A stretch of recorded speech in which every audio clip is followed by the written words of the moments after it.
Hi hello నమస్తే, ఎలా ఉన్నారండి అందరూ? మాకైతే ఇక్కడ వర్షం వచ్చింది, చాలా చల్లగా ఉంది. ఈ చల్లదనానికి ఏదైనా స్పైసీగా మంచి కర్రీ తినాలనిపించింది. నాకైతే నార్త్ ఇండియన్లో ఉన్నప్పుడు వాళ్ళు చేసే వడ కర్రీ గుర్తొచ్చిందనమాట. నిజంగా చాలా అంటే చాలా బాగుంటుంది. ఇంకెందుకు ఆలస్యం అని లేట్ చేయకుండా వడ కర్రీ చేసేసాను. ఇప్పుడు ఒకేలా కాకుండా డిఫరెంట్గా తినాలి అనే వాళ్ళకి ఇది ఖచ్చితంగా నచ్చుతుందండి. నార్త్ ఇండియన్లో ఇది చాలా ఫేమస్, చాలా టేస్టీగా ఉంటుందన్నమాట. మరి మీకు కూడా టేస్ట్ చూపించాలి కదా. నేను ఒక్కటే తింటే ఎలా అండి? కాబట్టి మీకు కూడా టేస్ట్ చూపించాలని నేను ఈరోజు వీడియో తీస్తున్నాను. ఇంకెందుకండి ఆలస్యం, చూసి చేసేయండి. ఇక్కడ వచ్చేసి నేను ఒక 3 గంటల ముందే శనగపప్పు నానబెట్టేసుకున్నాను. ఇవి వచ్చేసి అరకప్పు శనగపప్పు అనమాట. ఇప్పుడు వీటిని మిక్సీ జార్లో యాడ్ చేసుకుందాం. వాటర్ వంపేసి, వాటర్ ఏమాత్రం లేకుండా వంపేసి మిక్సీ జార్లోకి యాడ్ చేసేస్తున్నాను. ఇప్పుడు ఇందులోకి 1 ఇంచ్ అల్లం ముక్క ఇలా సన్నగా కట్ చేసి యాడ్ చేసేసి కచ్చా పచ్చగా గ్రైండ్ చేయాలి. వాటర్ ఏమీ వేసుకోకూడదండి, ఇందులోకి ఇలాగే గ్రైండ్ చేసుకోవాలి. చూసారండి, ఇలా వాటర్ ఏమీ వేయకోకుండా ఇలా గట్టిగా రుబ్బుకోవాలి. కొంచెం అలా బరకగా ఉంటే సరిపోతుంది. మనం వడలు వేసుకోవడానికి బాగా క్రిస్పీగా ఉంటాయి అన్నమాట.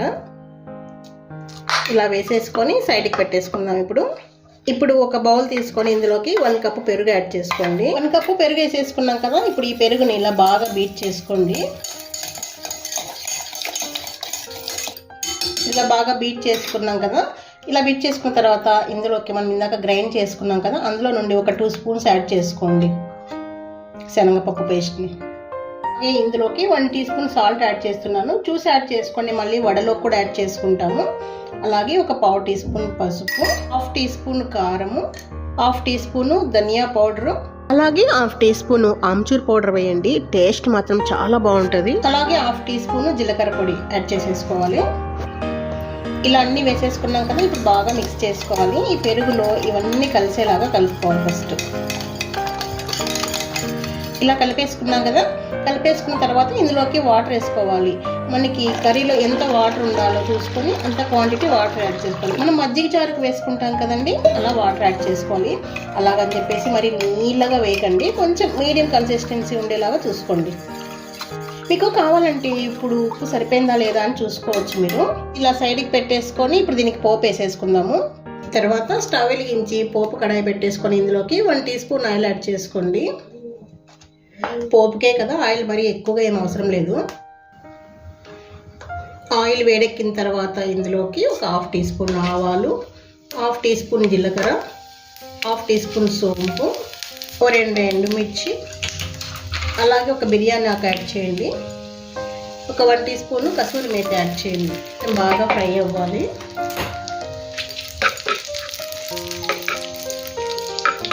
బాగా ఫ్రై అయిపోయింది. ఇప్పుడు వచ్చేసి ఈ మధ్యలో యాడ్ చేయండి. ఇప్పుడు దీన్ని స్టవ్ మీద పెట్టి స్టవ్ ఆన్ చేసుకుందాం. ఇలా స్టవ్ మీద పెట్టేసాం కదా, మీడియం ఫ్లేమ్లో పెట్టేసి కొద్దిసేపు బాగా ఉడికించుకోవాలి. ఇది ఉడికేలోగా మనము ఇంకా వడలు చేసేసుకుందాము. స్టవ్ వెలిగించి కడాయి పెట్టేసి డీప్ ఫ్రైకి ఆయిల్ పెట్టేసుకున్నాను. ఆయిల్ మరి ఎక్కువగా ఏం అవసరం లేదండి, కొన్ని వడలే కాబట్టి కొద్దిగా ఆయిల్ సరిపోతుంది. ఇప్పుడు ఈ శనగపప్పు పేస్ట్ ఉంది కదా, దీన్ని ఒక బౌల్లోకి యాడ్ చేసేసుకుందాము.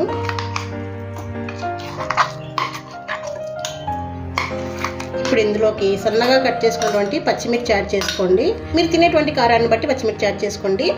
అలాగే ఒక 2 స్పూన్స్ శనగపిండి యాడ్ చేసుకోండి, ఎందుకంటే మనకి బైండింగ్ కోసం అన్నమాట. ఇప్పుడు ఇవన్నీ బాగా మిక్స్ చేసేసుకుందాం. కొద్దిగా సాల్ట్ యాడ్ చేసుకోండి, ఎందుకంటే మనము మజ్జిగలో కూడా యాడ్ చేసుకున్నాం కదా, రెండిట్లోకి సరిపోయేలాగా అడ్జస్ట్ చేసుకోవాలి. ఇదంతా కలిపేసుకుందాం.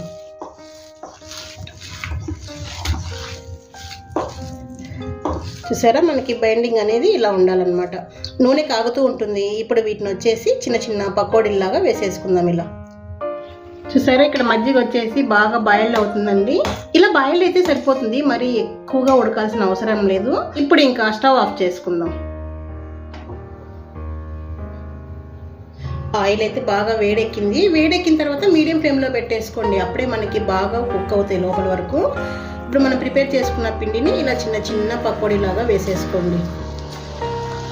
కొంచెం మీడియం సైజులో వేసుకోండి, పెద్ద పెద్దగా వేసుకోకండి, కొంచెం మీడియం సైజులో వేసుకోండి. వేసిన వెంటనే కదిలించకుండా కాసేపు ఫ్రై అయిన తర్వాత కదిలించుకుంటే ఈజీగా వచ్చేస్తాయి. మనకు అప్పుడే తెలిసిపోతుంది కదండి, ఫస్ట్ వేసినప్పటికంటే నూరగా తగ్గిపోయింది కదా. ఇప్పుడు వీటిని రెండో వైపు టర్న్ చేసేసుకుందాం. ఇవి మజ్జిగలో వేసేస్తామన్నమాట. ఇప్పుడు ఇలా వేసిన తర్వాత ఆ మజ్జిగని పీల్చుకొని స్పాంజీగా తయారవుతాయండి. అవి అన్నంలో కలుపుకొని తింటుంటే అసలు ఎంత బాగుంటాయంటే అసలు సూపర్గా ఉంటాయి అసలు. మరి ఈ పకోడీలకి ఉల్లిపాయలు వేయకూడదు, బాగోదు. అలా కూడా ట్రై చేశాను నేను ఒకసారి. నార్త్లో యాక్చువల్గా ఇది చేస్తారనమాట. మేము అక్కడ ఉన్నప్పుడు చూసాను పక్కింటి ఆంటీ చేస్తుంటే. కానీ ఒకసారి అలాగే ఎందుకు చేయాలి, ఉల్లిపాయలు వేసి ట్రై చేద్దాం కదా అని చెప్పేసి అలా చేశాను. కానీ అంత బాగోలేదు. చూసారండి, బాగా మంచి కలర్ వచ్చాయి కదా. ఇప్పుడు వీటిని తీసేసుకొని మజ్జిగలో డైరెక్ట్ వేసేయడమే. ఆయిల్ లేకోకుండా కొంచెం ఇలా ఇదిలించండి. ఇలా డైరెక్ట్గా మజ్జిగలోకి వేసేసుకోవాలి. ఇట్లా మెంబర్స్ని బట్టి ఎన్ని కావాలంటే అన్ని వడలు ఇలా చేసేసుకొని వేసేసుకోవచ్చు.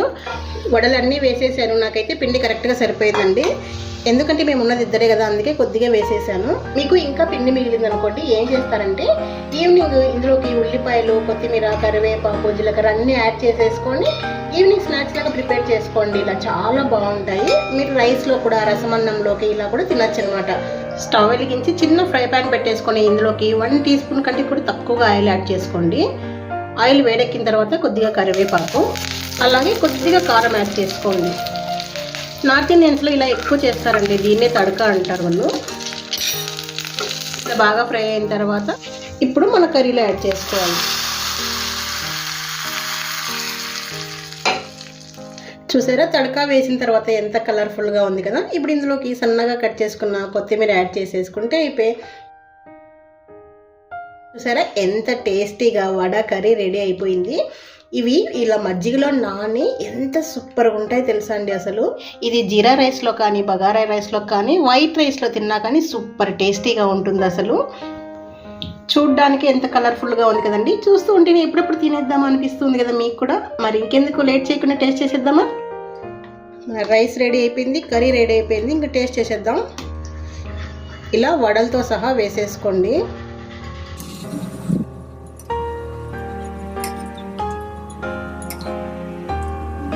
అబ్బాబ్బా, చూస్తుంటేనే ఎంత టెంప్టింగ్గా ఉంది కదా, ఎప్పుడెప్పుడు తినేద్దామా అని.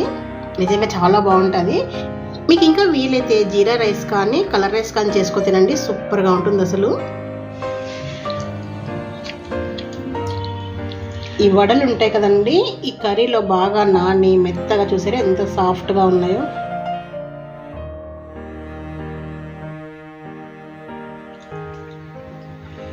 ఎంత టేస్టీగా ఉందండి బాబు, అసలు సూపర్గా ఉంది.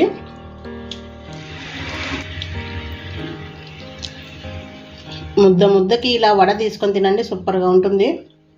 డిఫరెంట్గా చాలా టేస్టీగా ఉంది అసలు. ఇలా తింటుంటే అలా ఖాళీ అయిపోతుంది ప్లేటు. నిజంగా చెప్తున్నా, ఈ కర్రీ అయితే తక్కువ రైస్ తోటి ఎక్కువ కర్రీ వేసుకొని లాగించేయచ్చు, అంత బాగుంది అసలు. సూపర్ అంటే సూపర్గా ఉంది. మీకు ఇంత టేస్టీగా తినాలనిపిస్తుందా? మరి ఖచ్చితంగా ఒకసారి ట్రై చేయాల్సిందే. ట్రై చేశాక ఎలా ఉందో కమెంట్ రూపంలో షేర్ చేయాల్సిందే. నాకు తెలుసండి మీకు వీడియో బాగా నచ్చిందని కదా, చాలా టెంప్ట్ అవుతున్నారని. మరి ఇంకెందుకు ఆలస్యం, ఒక లైక్ చేసేసి ఫ్రెండ్స్కి, ఫ్యామిలీ మెంబర్స్కి షేర్ చేయండి.